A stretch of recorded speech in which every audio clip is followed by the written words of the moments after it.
Good afternoon, learners. My name is Atrey Sinha. I am Academic Officer English, National Institute of Open Schooling. Today we will read the poem Night of the Scorpion by Nissim Ezekiel, which is included in our Senior Secondary Course English 302. Before starting the lesson, we must know the outcomes that are expected from this lesson. First of all, after completing this lesson, we will critically think about people's superstitious beliefs and its power in shaping their actions and responses. Secondly, we will realize the motherly resilience, strength and selflessness. Then we may develop sense of community and solidarity in times of crisis. Then we will also gain insight into the customs and beliefs of the villagers, and we will also understand various literary devices. Before starting reading the poem, we must know something about this poem. First of all, the poet of this poem is Nissim Ezekiel. And this particular poem, Night of the Scorpion, is anthologized in his poetry collection named The Exact Name, which was published in 1965. The poem, The Night of the Scorpion, is a narrative poetry. That means this poetry narrates a story, a kind of storytelling poetry it is.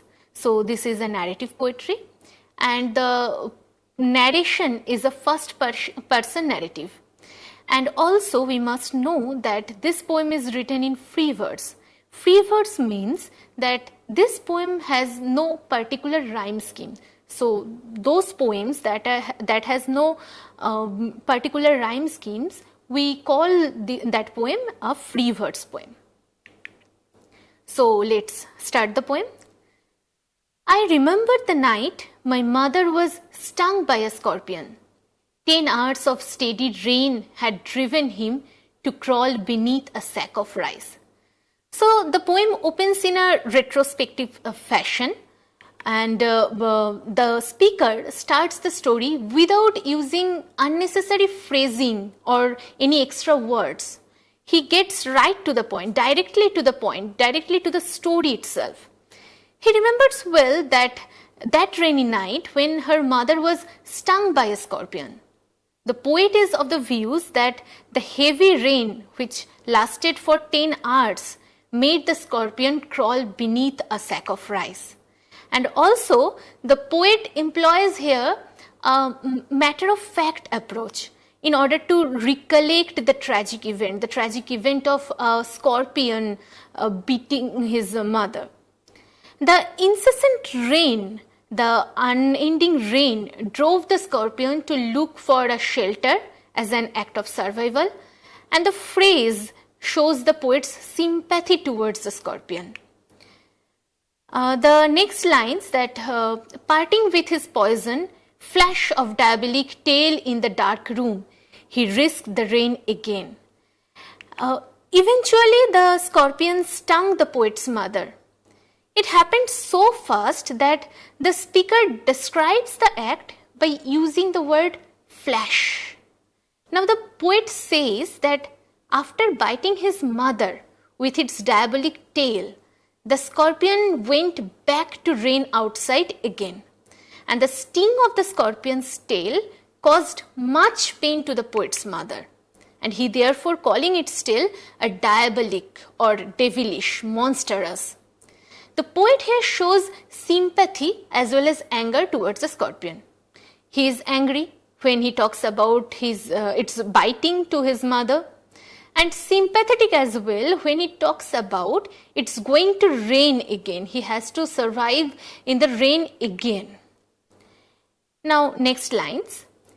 The peasants came like swarms of flies and buzzed the name of God 100 times to paralyze the evil one. Since the majority of the Indian rural population is agrarian, the farmer, Ezekiel makes a collective mention of them as peasants. Peasants means farmer, we all know that. And hearing the incident, the villagers rush to the poet's home, and most of them lacks any scientific temper. So the first instinct upon their arrival was to make a mass appeal to God, the Almighty. They believe that she, the mother of the poet, has been inflicted by the evil one or the devil, and pray in an effort to drive him out. And this evil one is referred to the scorpion.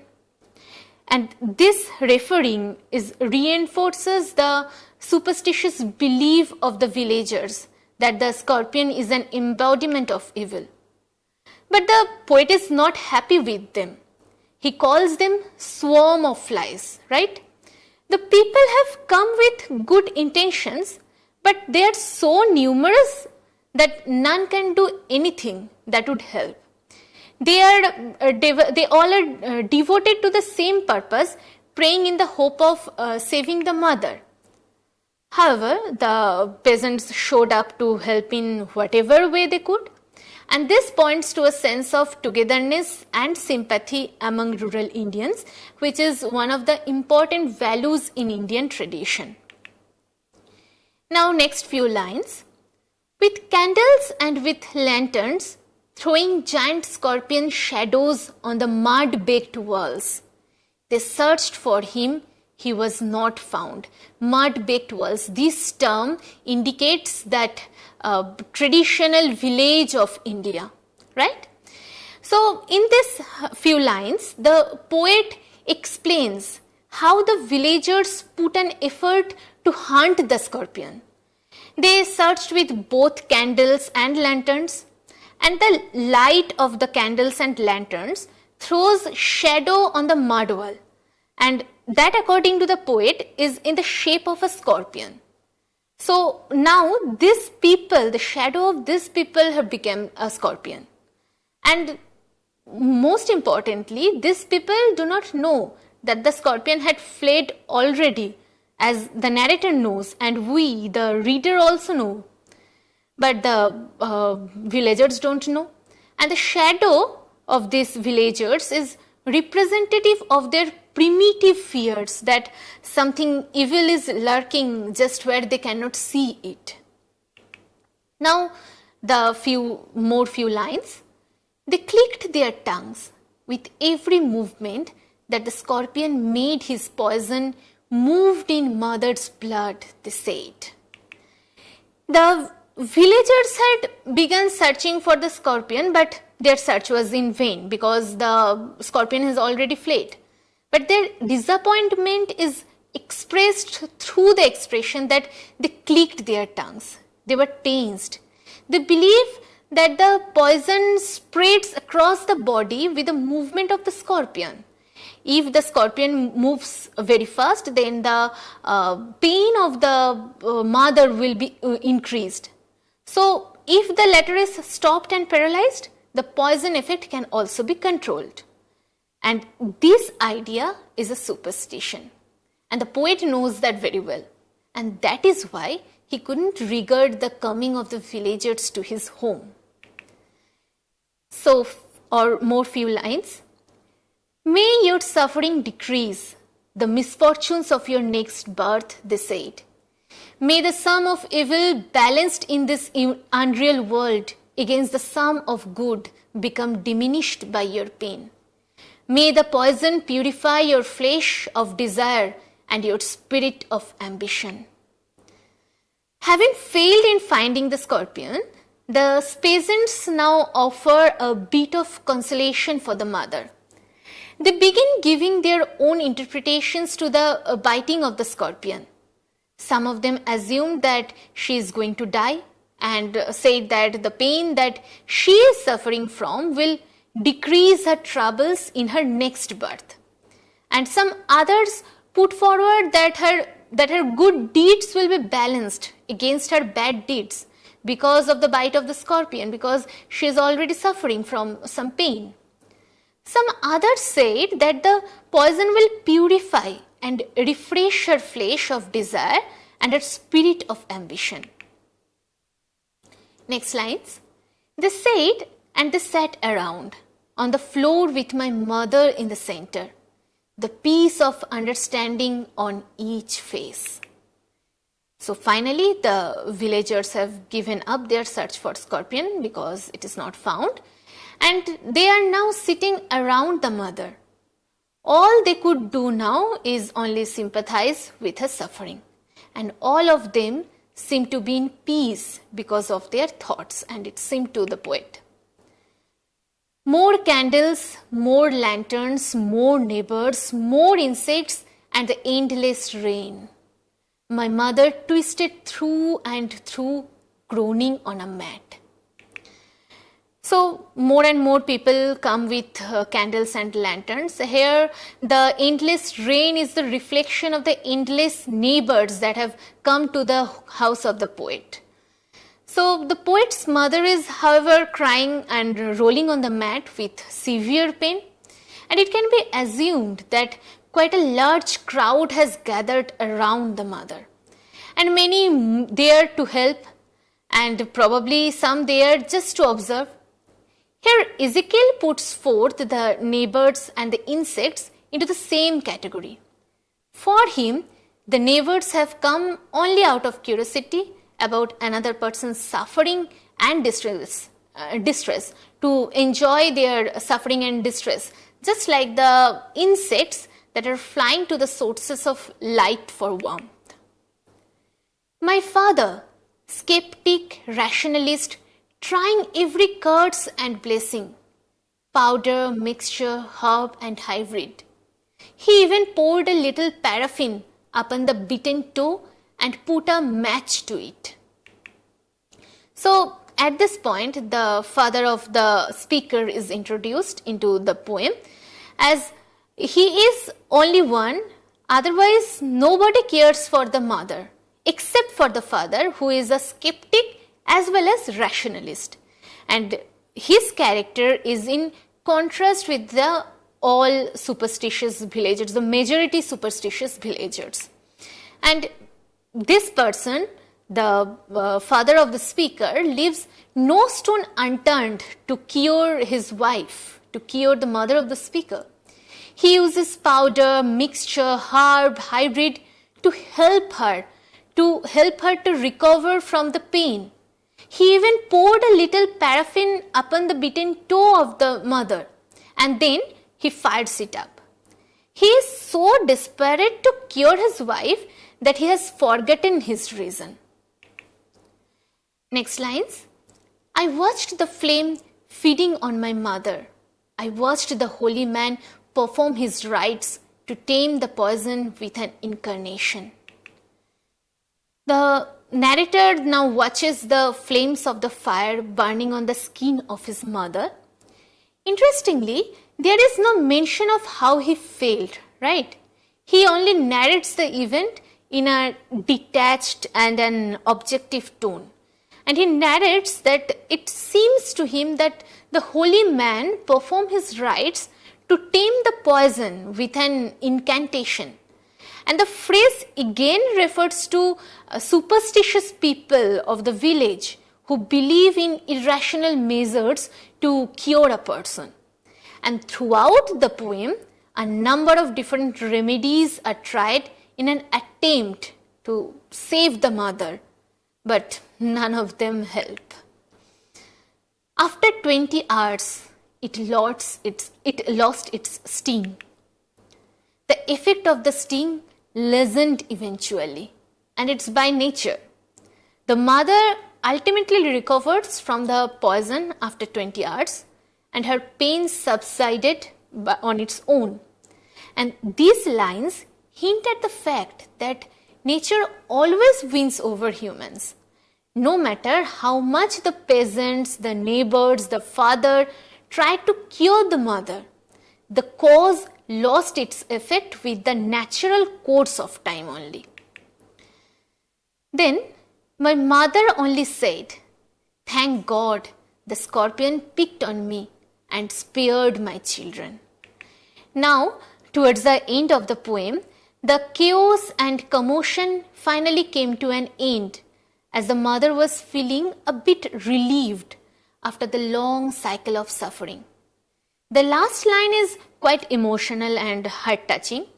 The poet says that after recovering from the poison, his mother broke the silence with a prayer to God. And up until this point, she had not uttered a single word, right? And her first word after gaining the consciousness were for God only. She was so grateful to the Almighty for sparing her children from the excruciating sting. It appears as if the scorpion made a deliberate choice to sting the mother and not her children. Nonetheless, she remained unbothered by her suffering, and it reflects the motherhood of the lady. Even in such painful condition, his mother remained more concerned about the safety and the health of her children, not for her. So this is all about the poem by Nissim Ezekiel. And in this poem, we have seen that the poet is narrating the night his mother was stung by a scorpion.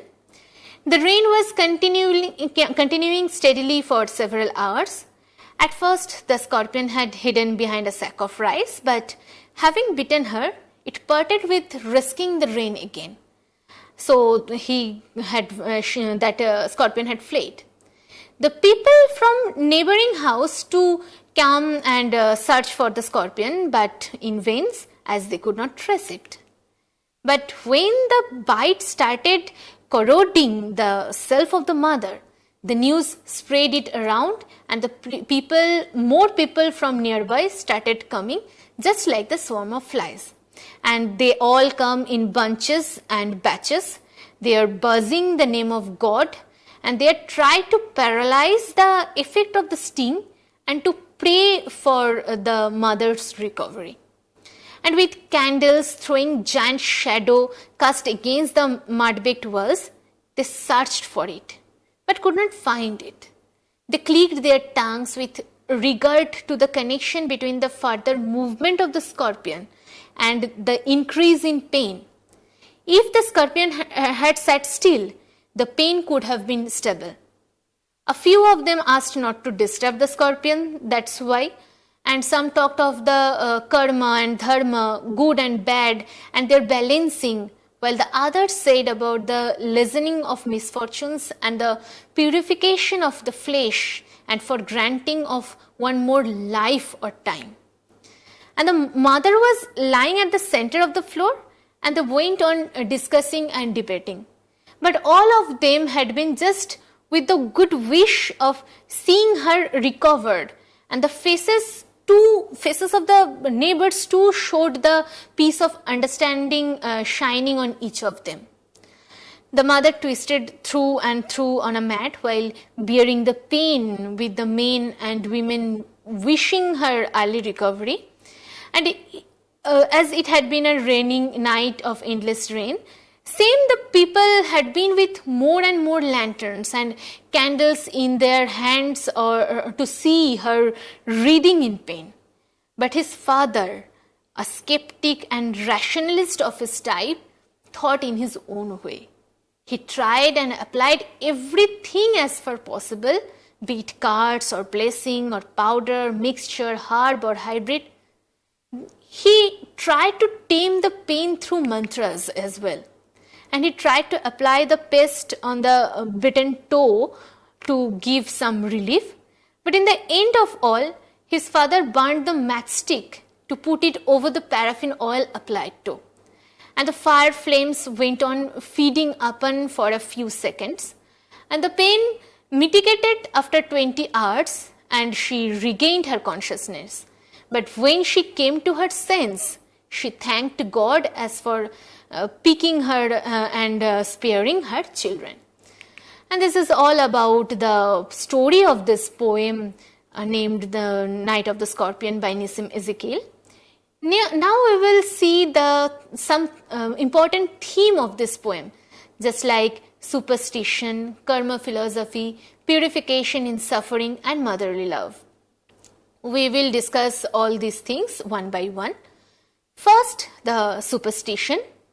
In this poem, we come across some irrational beliefs that are prevalent in rural society, such as they believe that the movement of the scorpion would speed up the movement of the poison in the body of the mother, and all the superstitious villagers did irrational things rather than helping her effectively and rationally.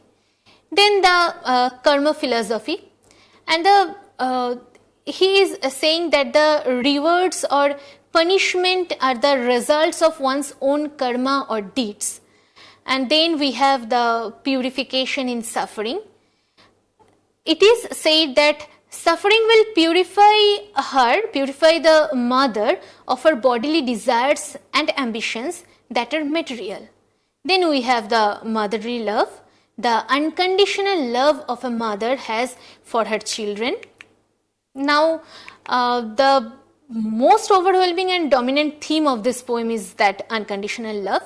She has experienced a fatal scorpion sting, yet she was thankful that it got her, not her children. This is a characteristic trait of an Indian mother, idealized in Indian culture as dutiful, selfless and devout woman. I am not of the opinion that mothers of other countries do not care for their children, but as we are reading an Indian poem, I am only highlighting the Indianness of this particular poem. Alright? Then we must learn more about the poem. First of all, this poem is written in free verse, and this adds to the seriousness of the subject matter of the poem. As we have already discussed, that free verse is a kind of rhyme that it possesses no particular rhyme scheme. So this is called a free verse, and in this particular poem, it adds a seriousness, a tone of seriousness of the subject matter to make the readers realize the depth of the subject matter of the poem.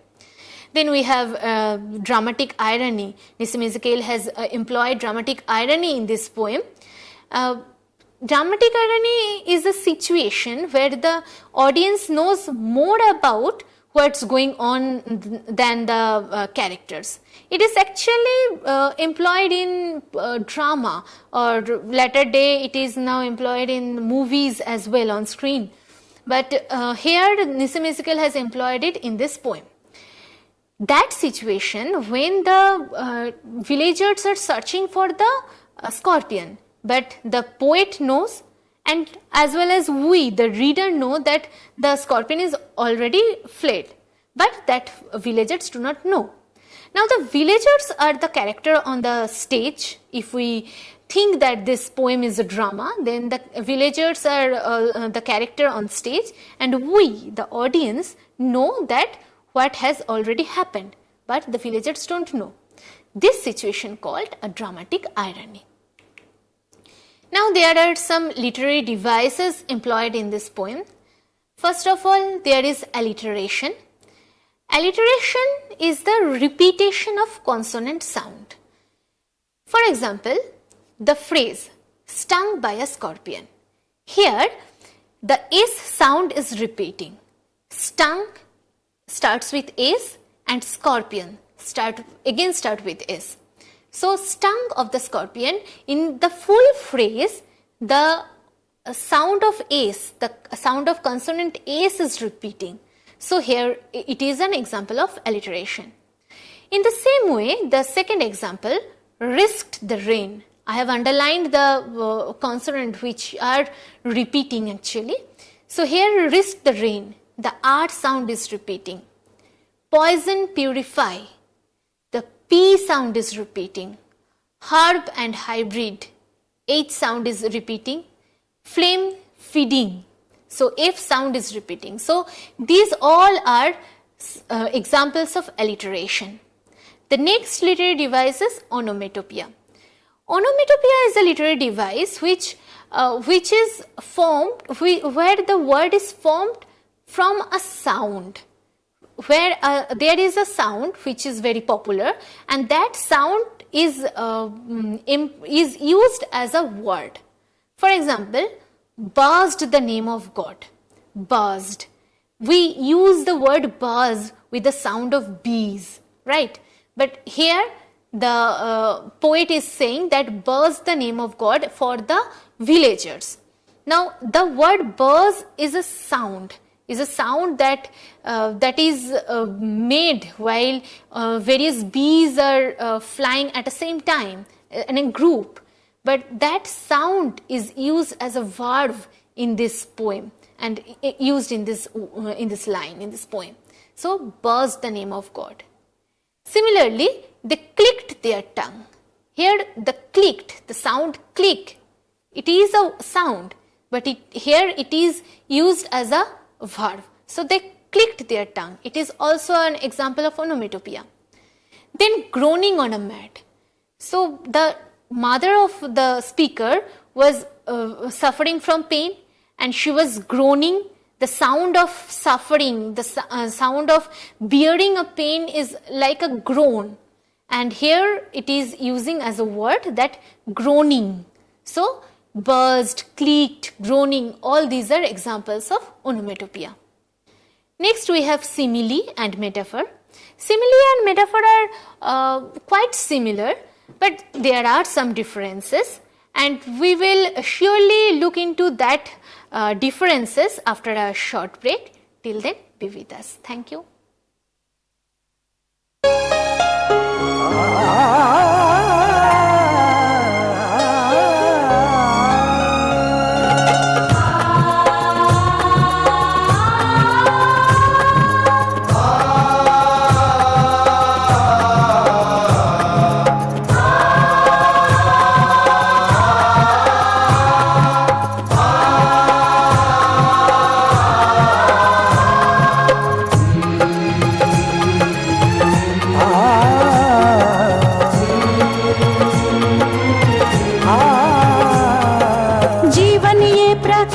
करने राहों को आलोकित करने, जीवन ये प्रकाशित करने राहों को आलोकित करने, हम अपना दीपक स्वयं बने, हम अपना रास्ता स्वयं चुने, हम अपना दीपक स्वयं बने, हम अपना रास्ता स्वयं चुने, जीवन ये प्रकाशित करने राहों को आलोकित करने।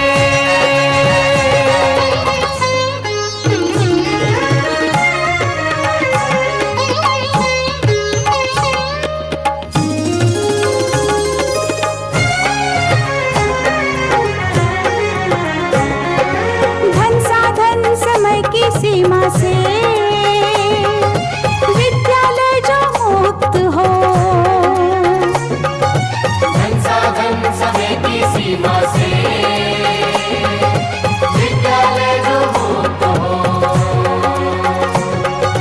कभी पढ़े हम कहीं पढ़े वे विषय की लोच से युक्त हो, कभी पढ़े हम कहीं पढ़े वे विषय की लोच से युक्त हो, मित्रों हम उठे और जागे, मंजिल आने की ध्वनि सुने, हम अपना दीपक स्वयं बने, हम अपना रास्ता स्वयं चुने, जीवन ये प्रकाशित करने राहों को आलोकित करने।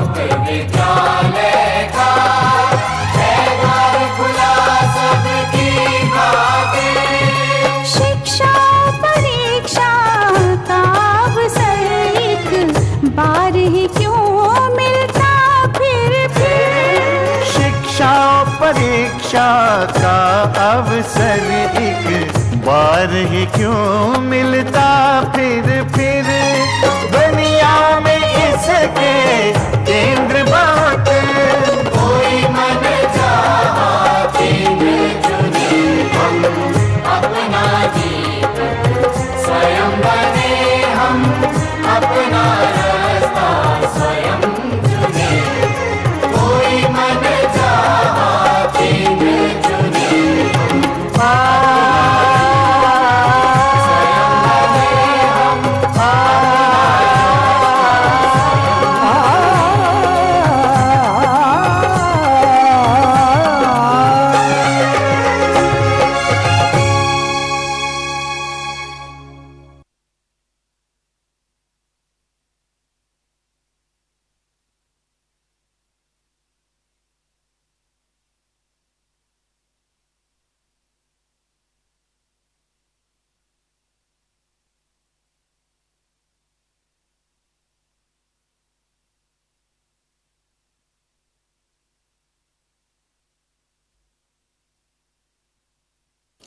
Welcome back, learners. So we will deal with some more literary devices. For example, simile and metaphor. We have already done with alliteration and the other one was onomatopoeia. Now we will look into simile and metaphor. As I was saying that simile and metaphor are quite similar, but there are some differences. That simile is what? Simile is the comparison between two things. Metaphor is also a comparison between two things, but in simile we use a direct comparison, whereas in metaphor we used an indirect comparison. For example, in simile, the peasants came like swarms of flies. If you look into the sentence that the peasants came like swarm of flies. Here the peasants, the coming of the peasants are comparing with the group of flies, a large group of flies. And this comparison is directly denoting with the word that is like. This is a direct comparison. So we will call this a simile. Whereas in metaphor, let some example taken. So, flash of diabolic tale in the dark room. Here, the word diabolic is referring to the scorpion. But that comparison, that reference is not directly proposed. It is indirect, and the reader can understand that in the form of a writing. But the author or the poet is not directly referring to that comparison. So here this is an example of metaphor. Flash of diabolic tale in the dark room. The diabolic means monstrous or devilish, and that scorpion is like a devil or as a monster. He bites the mother of the speaker, and so he is calling that scorpion is a diabolic. And this comparison is indirectly, right? In the same way, he is saying that to paralyze the evil one. Here again, that evil one is referring to the scorpion who has made some harm to the mother of the speaker. So this evil is also an example of metaphor. So we have some literary devices like simile, metaphor, and onomatopoeia. And all these literary devices are used in this poem that is called Night of the Scorpion. And if we quickly revisit the poem in a summary, so we will see that the poem Night of the Scorpion opens in a retrospective fashion, and the speaker starts the story without using unnecessary phrasing or any extra word. And so he starts with he jumps to the point, he jumps to the story directly, and he is narrating the story of a day, of a rainy night, and when her mother was stung by a scorpion. And the poet is of the views that the heavy rain, which lasted for 10 hours, made the scorpion crawl beneath a sack of rice in the room of them. Also, the poet employs here a matter-of-fact approach in order to recollect the tragic event. And the incessant, unending rain drove the scorpion to look for a shelter as an act of survival. And the phrase shows the poet's sympathy towards the scorpion. And also, eventually, the scorpion stung the poet's mother, and it happened so fast that the speaker describes the act by using the word flash, if you remember. And now the poet says that after biting his mother with its diabolic, monstrous, devilish tail, the scorpion went back to rain outside again. And the sting of the scorpion's tail caused much pain to the poet's mother.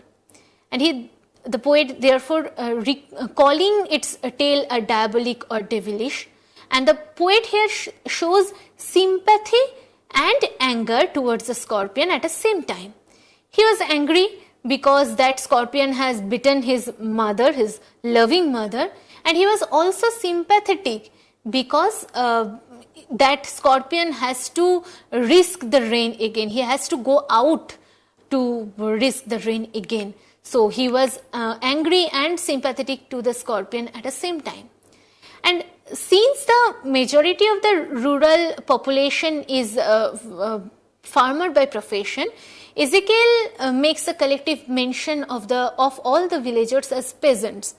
And these all peasants rush to the poet's home as they heard about the incident, about the tragic incident. And most of them lack scientific temper. And so their first instinct upon their arrival was to make a mass appeal to God, to the Almighty. And they believe that the mother of the speaker has been inflicted by the evil one or the devil. And so it will be more effective if they pray in an effort to drive that evil one out from this house. And this evil one is referred to the scorpion. We have already discussed it. And this referring reinforces the superstitious belief of the villagers that the scorpion is an example of evil, the symbol of evil. But the poet is not happy with the arrival of these villagers. He calls them swarm of flies. And these people have come with good intentions, probably with good intentions, but they are so numerous in number that none can do anything that would help, that would have a positive effect. They all are devoted to the same purpose. What was that? Praying in the hope of saving the mother. However, the poet has as the villagers had begun searching for the scorpion, but their search was in vain, and their disappointment is expressed through the expression. And what was that expression? They clicked their tongues. They were tensed. They believe that the poison spreads across the body with the movement of scorpion.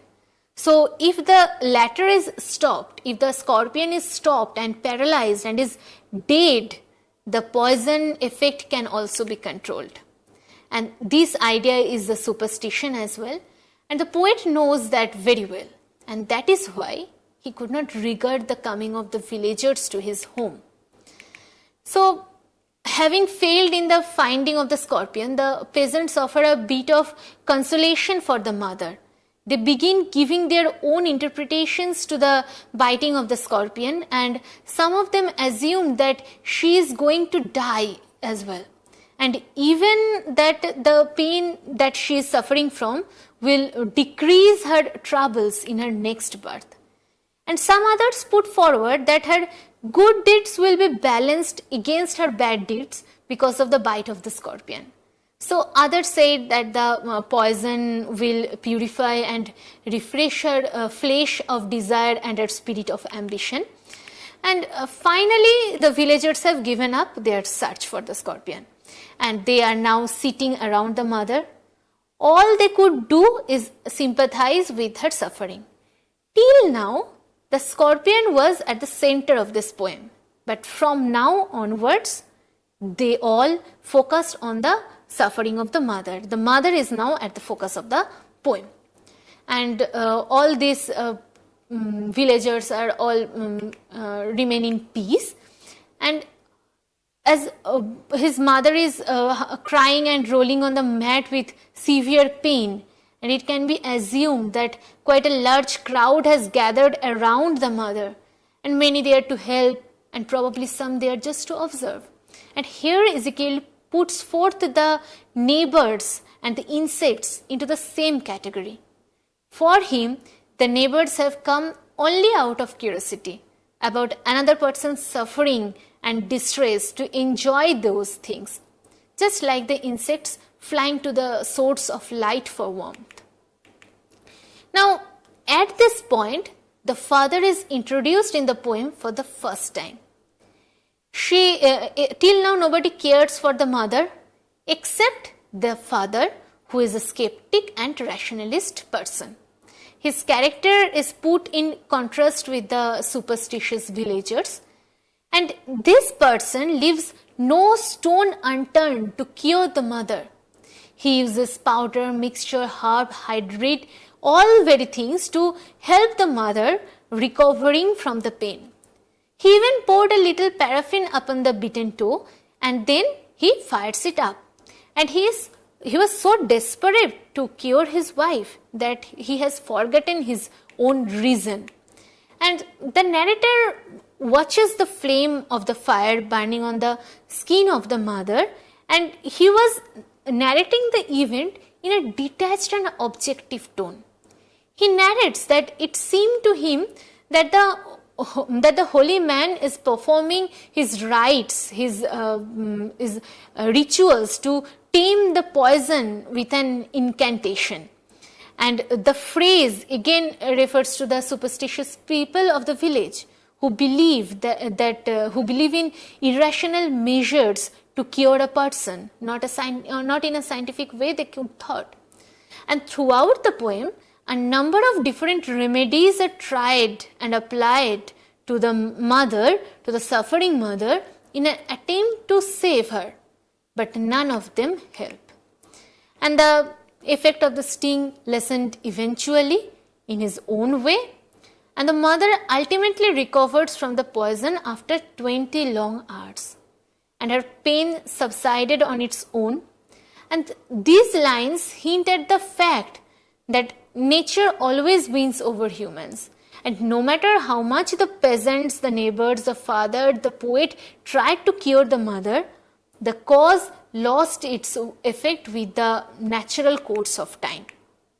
And towards the end of the poem, the chaos and commotion finally came to an end as the mother was feeling a bit relieved after the long cycle of suffering. The last line is quite emotional. Thank God it picked me and not my children. That it's quite emotional and heart-touching as well. That she was recovering from the poison, and she broke the silence with a prayer to God. And that was the first time she has uttered a word. Till now she has not uttered a single word. And the first word of her was a prayer to God. And she was grateful to the Almighty for sparing her children from that string, from that devil string, from that painful string. And it appears as if the scorpion made a conscious choice to sting the mother and spare her children. And she remained unbothered by her suffering. That mother is remained unbothered by her suffering, and it reflects the motherhood of the lady and how much she loves her children. Even in such painful condition, the mother remains more concerned about the safety and health of her children and not at all of her. So this is the poem written by Nissim Ezekiel about a rainy night where a devil scorpion has stung the mother of the speaker, and what happened afterwards, how the mother was recovered, and what was the role of the villagers and the father of the speaker. All we have learned in this story, in this narrative poetry. Then we have discussed the theme of the poem, that are superstition, karma philosophy, purification in suffering, and motherly love. And in this poem we came across several irrational beliefs that are prevalent in rural society, such as they believe that the movement of the scorpion would speed up the movement of the poison in the body of the mother, and all the superstitious villagers did irrational things rather than helping her effectively or rationally. And the poem also portrays the karma philosophy of India, that according to that karma philosophy, that it rewards or punishments inflicted on an individual are the result of the person's own karma or deeds. And the villagers believe that the suffering of the mother in the next birth would be reduced, as she is now suffering in her present birth. And they also feel that the sum of the good will balance her suffering against that of the sum of the evil. And then we have purification in suffering theme.